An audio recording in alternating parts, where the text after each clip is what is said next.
Welcome, everyone. So good to see new faces and old faces. Today's session is really about creating self-awareness and understanding for the different cultural backgrounds we bring when we come to work, and how those in our personality influence the way we show up in collaboration. And I'll pass it on to Rich to introduce the session. Thanks, Karina. I give a small disclaimer, I guess, today that the session was designed by Nati, my lovely wife and awesome collaborator, who some of you will know. But she's sick in bed with a cold, so I've taken over as the facilitator with Karina as my MC and tech support and general helper. So you just have to imagine me doing more like Argentinian expressions, and yeah, I'll do my best interpretation of Nati. So yeah, as Karina said, this is about the different expectations that we bring to work. And we're going to consider this from two different angles. There's one side which is about your culture, which could be like your ethnic background or where you grew up or what your family was like, but it also could be the industry that you work in or just past experiences you've had and like how that shapes your expectations. And so there's this sort of like collective view about culture, and then there's the personal view about personality and strengths and skills and orientations and the uniqueness of you. So I hope it's going to be a satisfying session. It's pretty easy. We're not going to be pushing you around like we do sometimes. This one's pretty gentle, a couple of reflections, a few interactions, some breakout groups. Nothing too spicy this week. So to get us started, we're just going to give you a quiet few moments to reflect on a set of questions.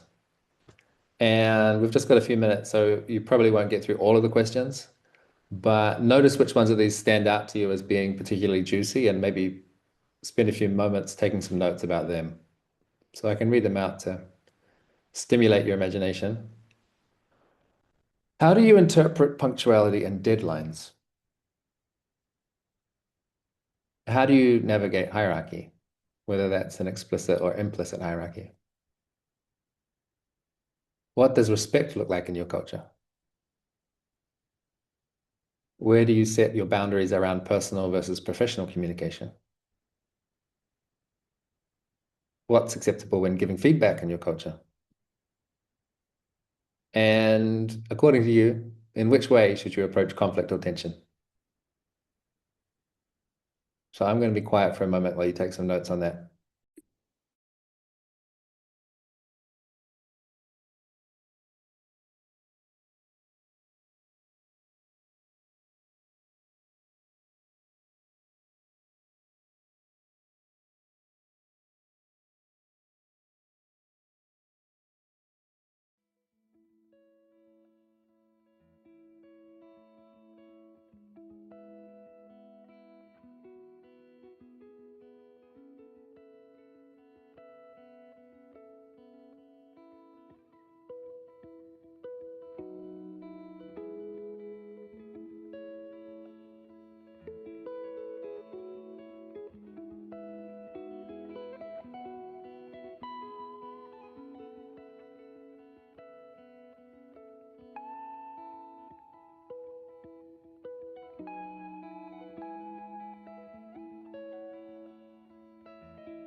I'm fading out that music to let you know it's time to wrap up.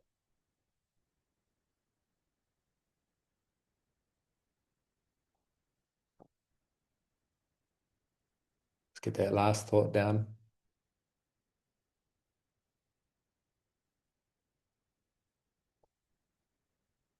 And then I think Karina's going to send us out to breakout groups. Yes, you'll have 10 minutes in groups to share your name, any insights from your reflection. You're welcome to share as much or little as you feel comfortable with. I say off you go.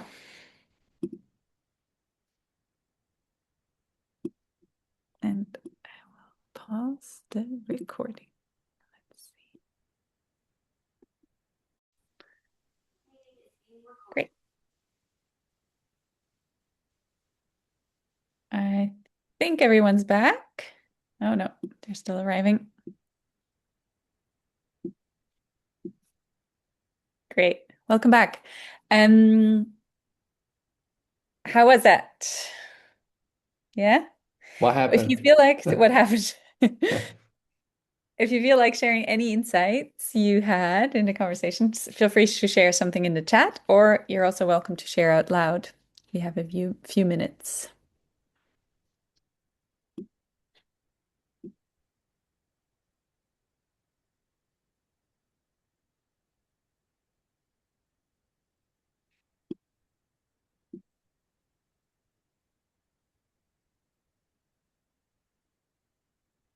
Short. Yeah, 10 minutes is short.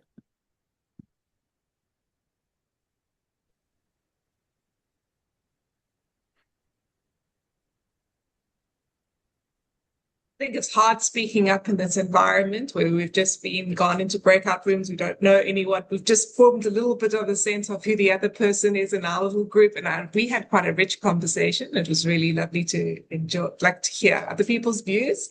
But like right now, I'm like, oh, goodness. And talking about what we shared in front of everyone who I don't know feels a bit awkward. Mm. Mm-hmm.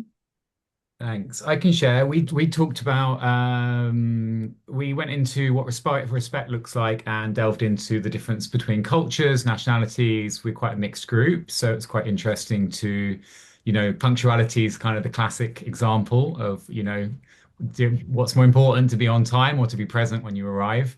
Um, and we touched on how we approach conflict and tensions. We didn't get to all share. Um, would be interesting to follow that up again, but short time. Yeah, as us.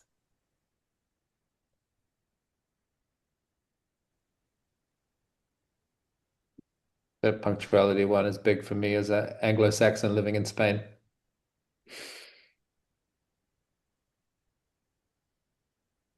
Respecting your elders looks very different in different contexts. Yeah. Mm. Yeah, Bernd? I was with Bellamy and Abby in a group. And what you just said, Rich, is interesting because that's something I would have reflected after the Rich conversation. You mentioned this clash, right, between the northern and the southern mentality. And I would leverage as well. I had that experience as a German in Italy. And the key word that Bellamy gave us, amongst many rich key points, was there is an element of learning in that multicultural environment. So in that particular case, it would clearly mean that the German hard-headed, punctuality-driven consultant would clash a lot in an Italian business context.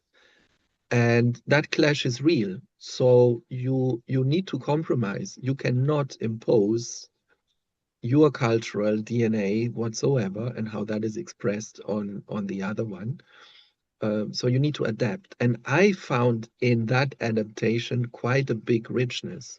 Not only does it make you survive, it elaborates that compromise further. It builds bridges, and that's something important. And then I did realize if I do not show up, with these principles, that helps a lot, and I can go further with that and compromise all across that space. It's Mm, not only survival, I guess it's also thriving. And it's mm. not necessarily part of my own culture to give up on punctuality, just to stay with that example. Mm, mm, Yeah, thanks, Brent. I one of the things I hope we can see through today's session is it's really easy for me to bring expectations that essentially put me in the position of superiority, that my default assumptions are the correct ones, and any deviation from that is like a less good choice. And I've been having to train myself explicitly to view these different preferences with the lens of appreciation and see like, okay, what values are they prioritizing? And the hope is that we can, by having an appreciative understanding of difference, make superhuman teams. That we can put these differences together in a way that it's not just a compromise in the sense of like, oh, I give up something that's important to me, but it's greater than the sum of the parts that you create the superorganism.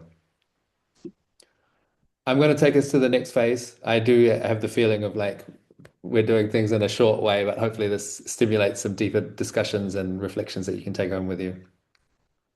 For the second phase, like I said, we're going to look more at the personal, not just like where you come from, but who you are as an individual with your own traits and personality and flavors and vibes. We're going to do an exercise on mural. Some of you will be really familiar, maybe some of you are not familiar at all with mural. So I'm going to share my screen and just show you what it looks like on the way in. And Karina will drop the link so you can follow me down the rabbit hole. Um, if it's your first time visiting Mural, you'll see something like this. You can ignore the cookie preferences and you don't have to log in. You can just enter as a visitor. And for some reason, you have to click that twice, enter as a visitor. Get rid of the helpful tutorial. And now here we are. So the idea with this board is along the top here, I want you to gravitate towards the color that most represents your mood and flavor and put your name on it. So you put your name on it by double clicking and then typing. And then once you've got your name on it on one of these little nodes, you can move them. And I will explain the map so that you know where to move it to. Oops, I hit the wrong button. I can just talk it through from here. I want to turn those cursors off though, because it's a bit distracting. There we go. So there's 4 points, 4 quadrants here, and this is a vast oversimplification of the variety of human difference. So just treat it as a lens and see what it reveals. Don't expect this to map reality accurately. But the idea is that we each have our different preferences and priorities and what we pay attention to, what comes most naturally to us. So as I read through these descriptions, just notice if any of these feel like you, if you're more like one or the other, or maybe you find yourself perfectly sitting between two of them. So the top left, we have the action-oriented people. They're really fast-paced. They tend to be assertive, confident, decisive. They don't mind being in the front of the room. And you'll hear them using phrases like, let's do it, or I'll do it. You know the action happens when they're around. And in the extreme, they will maybe overlook due process. They might lose patience. They might be pushy. Autocratic sometimes, won't delegate, get impulsive, disregard the practical issues.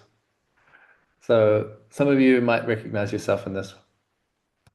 If we carry on over to the right-hand side, to the ideas-oriented people, these ones, they usually have great fashion sense. They're creative, visionary, they're really spontaneous. They like the big picture, they think outside the box. They're kind of like dreamers. They're always exploring possibilities. And their keywords are about options, about imagination, about, hey, I've got an idea. And you'll recognize this person on your team that like there's just never a moment where they don't have a new option for a new way that we could do things. And so yeah, when that's on the extreme side, that might look like too many ideas and not enough action, like always diverging and never really landing on a conclusion. A lack of focus, a lack of follow through, lack of attention to detail.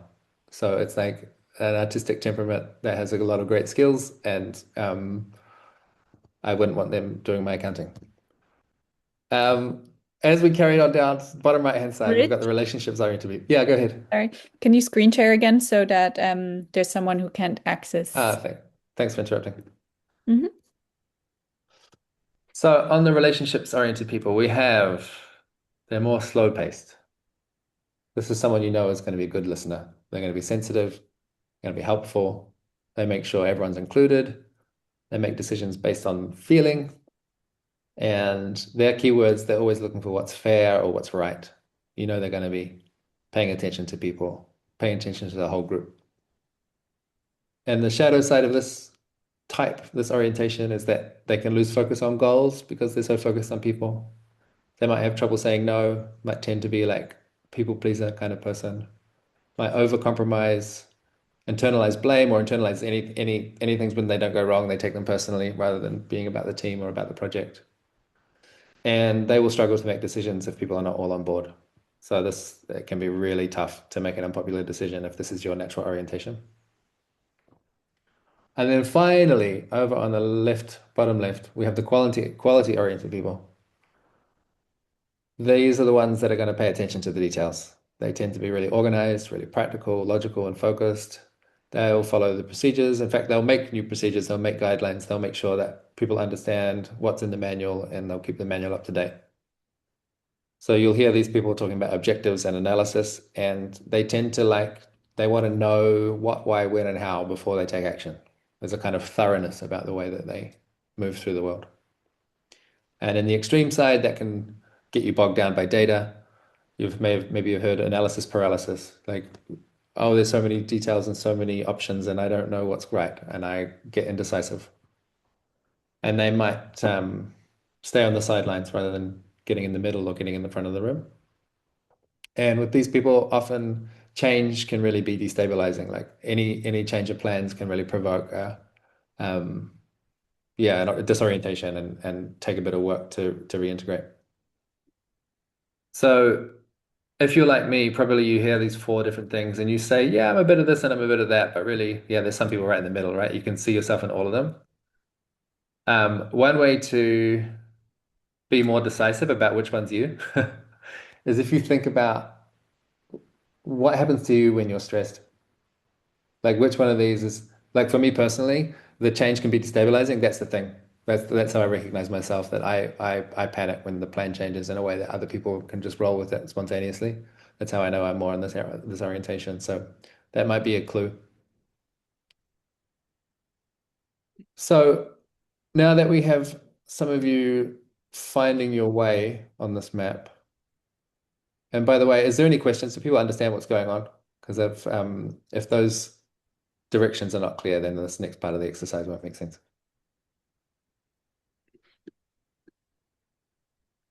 Okay, I will move us on then. So I want to hear from some people where you've placed yourself on this map. What do you like? What is good about being from that orientation? So maybe someone over here over on this top right quadrant. Can I hear from some of these people? What's good about this end of the map?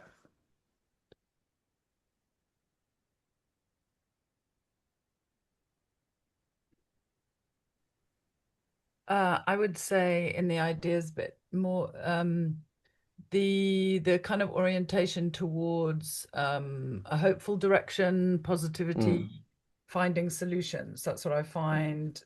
Yeah, that's what I find positive about that corner. Oh, thanks, Abby. So you're sometimes the one that's bringing the warmth and the color and the we can do this energy. And maybe is there something that's not so good about that side?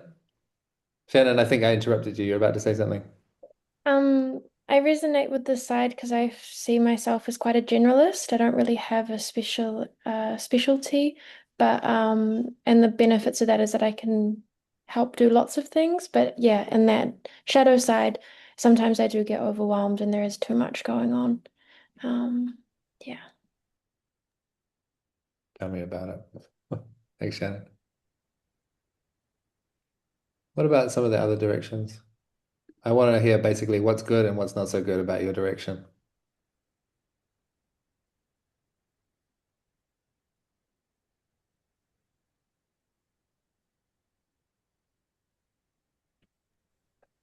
I don't know It's if great it's to see. possible. I went slightly centrist, Mark, because I really I think I'm an ideas and action person who's got an attention to detail, and I do care about relationships a lot.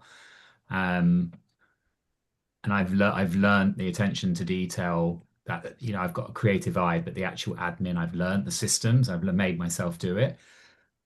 I guess overall, I think inability to delegate is really strong in that sense of like feeling like I'm the only person that understands the whole picture or the way of doing it, would be the not so good. Um, and losing patience with people when they can't do what you can do is something I've learned to battle with over the years. Um, and not, yeah, in the ideas, too many ideas, not enough action, or losing focus, becoming overwhelmed. Definitely feel that.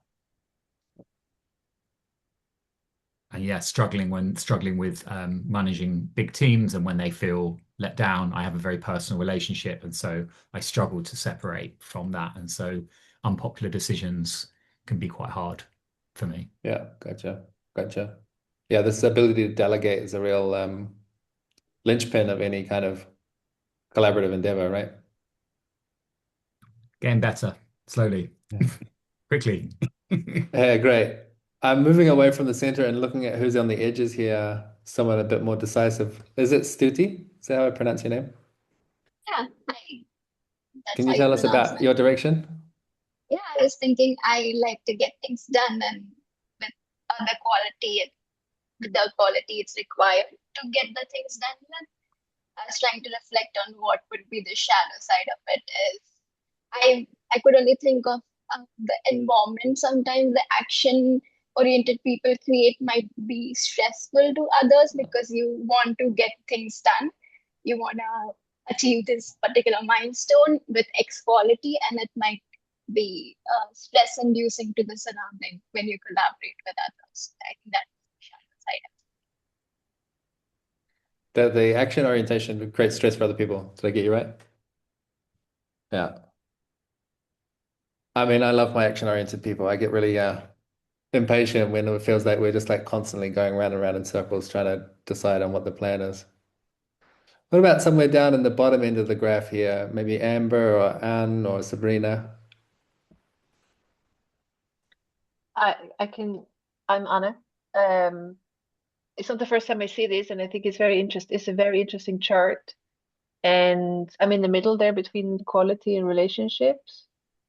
And I think this is interesting to understand. Like, I basically being somebody who falls into either of those or either of those. I realize that I struggle the most when I'm not sure which one of them I'm going to lean into. Mm. So like if I'm sure that here in the situation I'm gonna pull out on the quality part and it's done. And or the relationship one. But the ones that take the most time for me and struggle, like emotional struggle to get through are when I'm not really like I can't really decide which ones I need to be in that moment. Mm. Mm. So this chart is really helpful.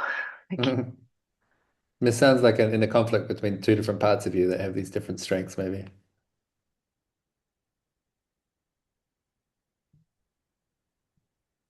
Ivan, tell us what's on your mind. Yeah, in my mind is that perhaps that there is one thing missing in this chart, and that is the time dimension.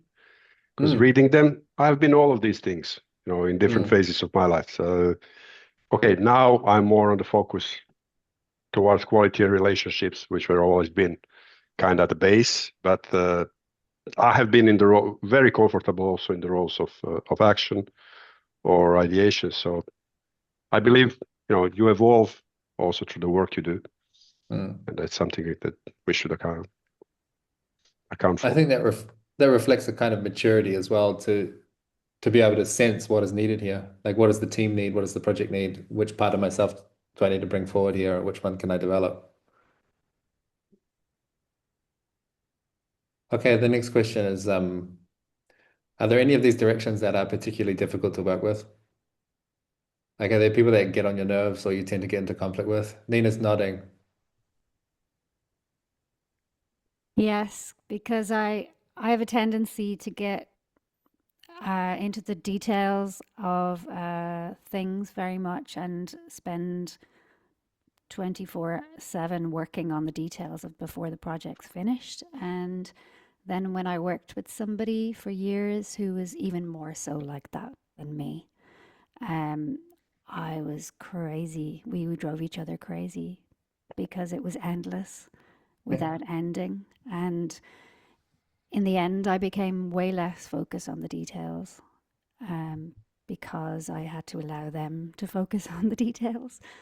It was very interesting, but I learned a lot about it on that, not letting go, just trusting your gut and letting go. And it's like, nothing's ever going to be perfect.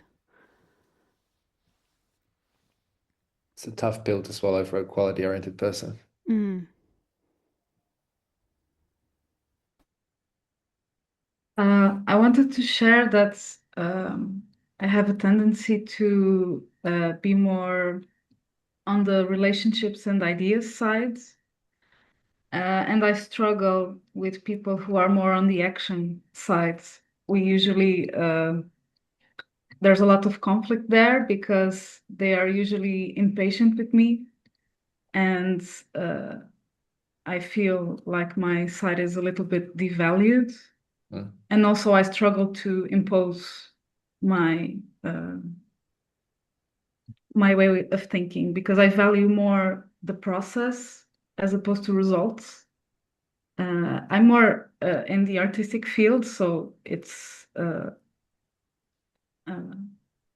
my way of thinking. And I've learned a lot over the years to accept more people's impatience and understand that I need to take into account their way of thinking as well. So Have you ever had a good collaboration with an action-oriented person and learned a way of working that suited you both? yes, but there needs to be acceptance on both sides. So the other person also needs to take into account that there are things from my side that are valuable.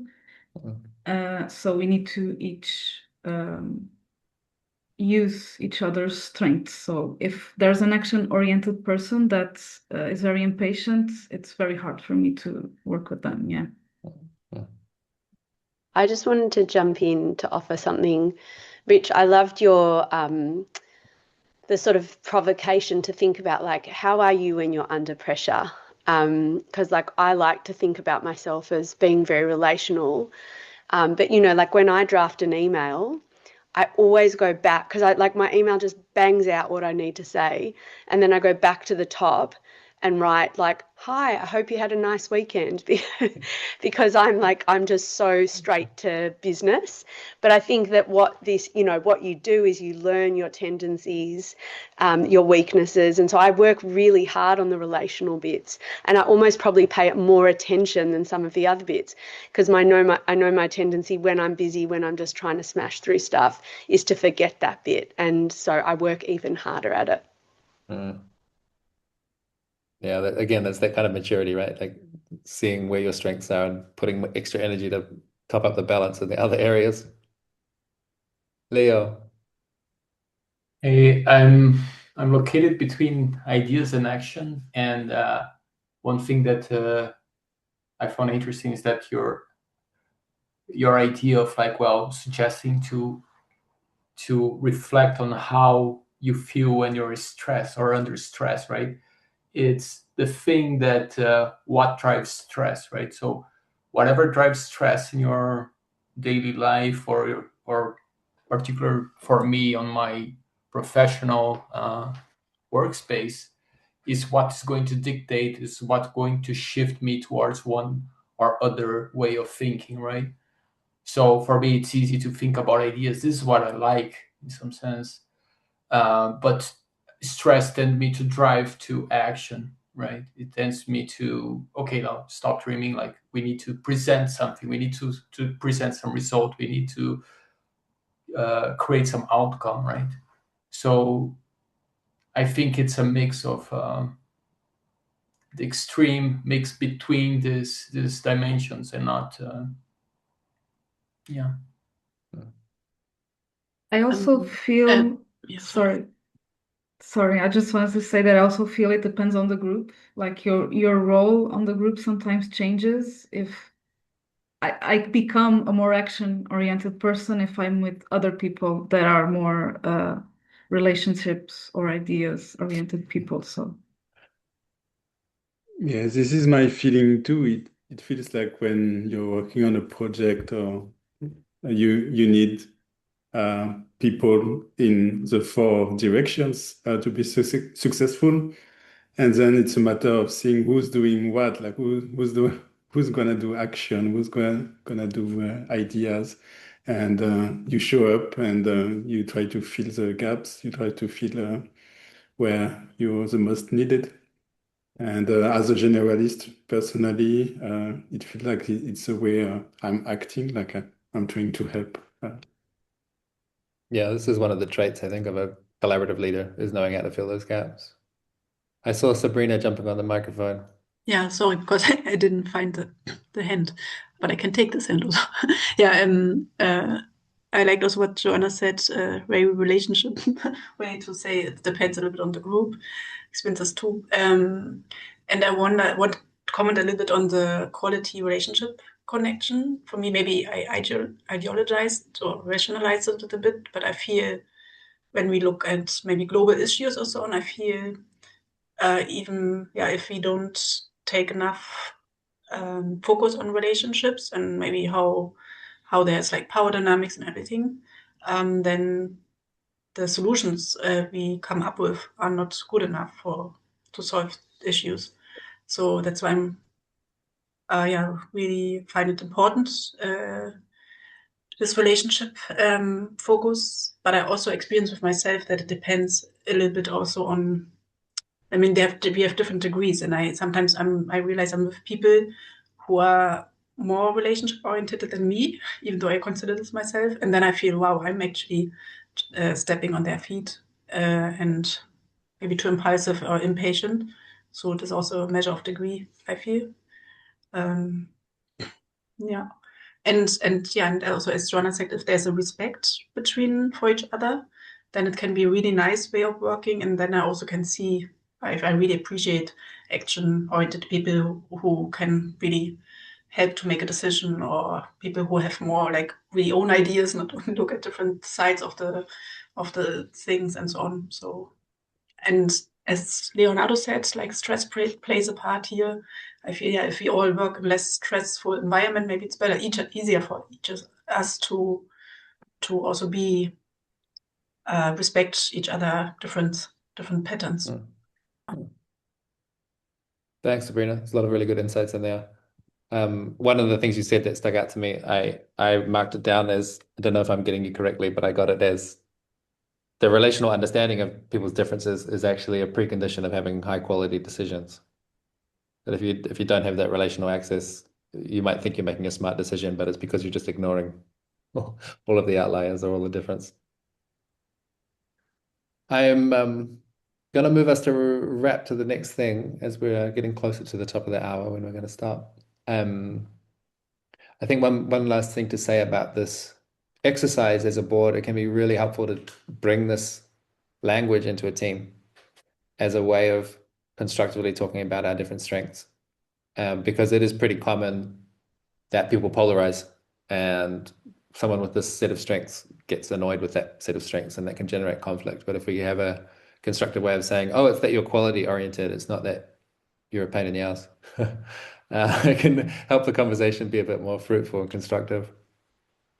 I'm going to give you another couple of minutes to reflect, just to take your own takeaways from this. Karina's put some questions in the chat about any insights you're getting from this personally, about maybe is there some way that you'd like to show up differently in the team that you're working with at the moment, or one of your patterns that you'd like to shift? I'm going to put on some lovely music while you journal on that for a couple more minutes.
just chuckling to myself as I realize how important it is to me that I get you out of here on time.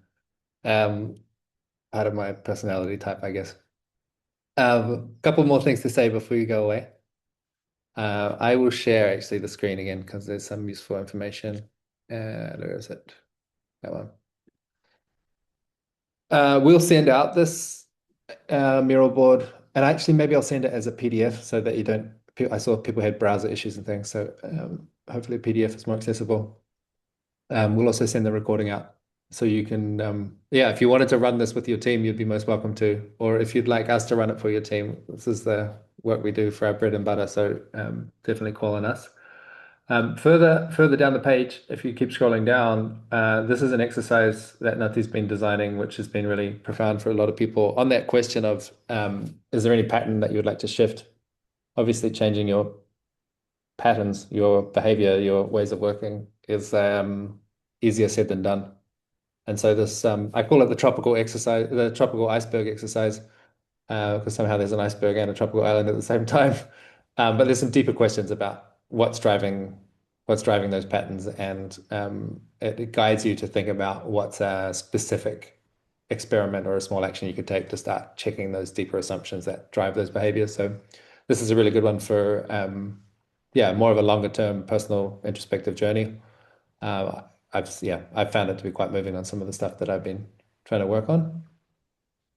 And then for the last piece, I'm going to hand over to Karina because she's going to tell us about this upcoming event that we're doing together. Karina. Yeah, thanks, Rich. Yeah, so Nati, Rich, and I are hosting a collaborative leadership retreat training in Barcelona in May. And if you found this work useful that we did today, this is just a like tiny glimpse of what we do and what we'll also be exploring there, because collaboration is difficult because we all have different cultures, personalities, expectations, and it takes real skill and practice to collaborate more intentionally, to collaborate better. From my experience, I did a similar training a few years back with Nati and Rich, and it really helped me set up well to lead an organization and lead a team in a more collaborative way. It's partially the frameworks that I took from it, but it's also the community and the practicing in community that was super helpful and transformative for me personally. We really want to make this accessible. There is a 10% discount for everyone who's joined today, so that's automatic. We also have a few scholarships available. So if you're interested, please do reach out and talk to us about this possibility. Rich, you want to add anything?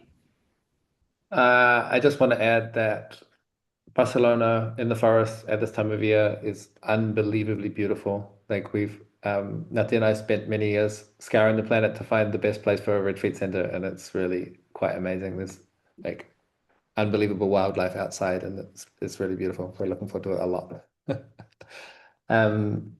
Final comment, I think, is if you would like to share any insights you gained from the chat. It's been awesome seeing such an active chat window today, really useful insights coming through. If there's any takeaways that you want to note down just to make them land more concretely, we'd be really interested to hear from you.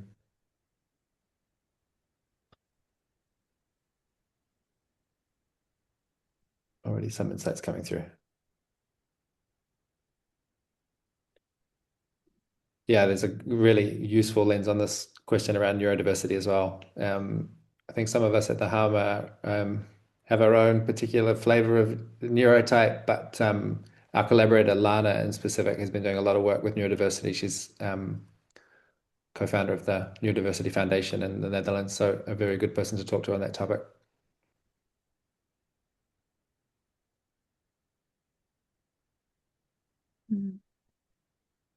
That's all for the formal part of our program. I'm willing to stick around on the Zoom a bit later if anyone wants to stick around and chat. They've got questions or insights or just wants to process some thoughts that you're having. Otherwise, I'll say goodbye and thank you very much for everyone coming. And thanks, Karina, for being a great collaborator. Thank you, Rich. Thank you, everyone, for coming. Great seeing you. Thank you. I have to go, but I just wanted to say thank you so much for putting the workshop on. I really I tried to get all the medicine team to join. Everyone's in panic mode at the moment, and we actually really need this. I just don't know. I think it might be something for us to maybe. I'll shoot you an email. Maybe I can try and reignite us working together I know Jenna was in touch before.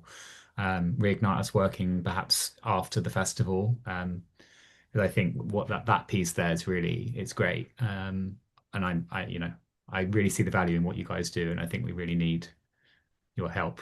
So yeah, thanks. Really appreciate it. It's good to take a moment out of the day to, what's the word? To fill the cup a little bit. Yeah. Totally. Cool. Thanks, Thank you Mark. so much. I'll see you Thank again. you. Take care. Bye-bye. Thank you. Bye. Bye, Anna. Thank you. I have a question. Yeah. Do you do retreats in structuring workshops? There is one in the works. Great. I'll keep in touch. I'll keep I following. can actually pull up a blog post on the topic. Actually, drop me your email address. Maybe Yes. if you can send it Will I in drop it private in if the you don't want chat to share it here? in the group. Yeah. Yeah. And I'll follow up with you because Great. this is we're deciding what trainings we want to run, and your interest in the how do we design workshops and retreats one, it's a strong vote for us to do that I'm one. really interested in that because I've been looking great. for something like that and I can't really find it. Great. Oh, nice one. All right, we'll be in touch. Thanks. Thank you so much for today. Thank Yeah, it's a you. pleasure. Thanks, guys. Bye. Thank you. Thank you.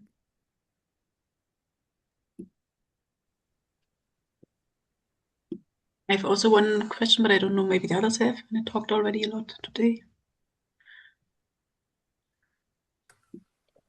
I'm going to stop the recording.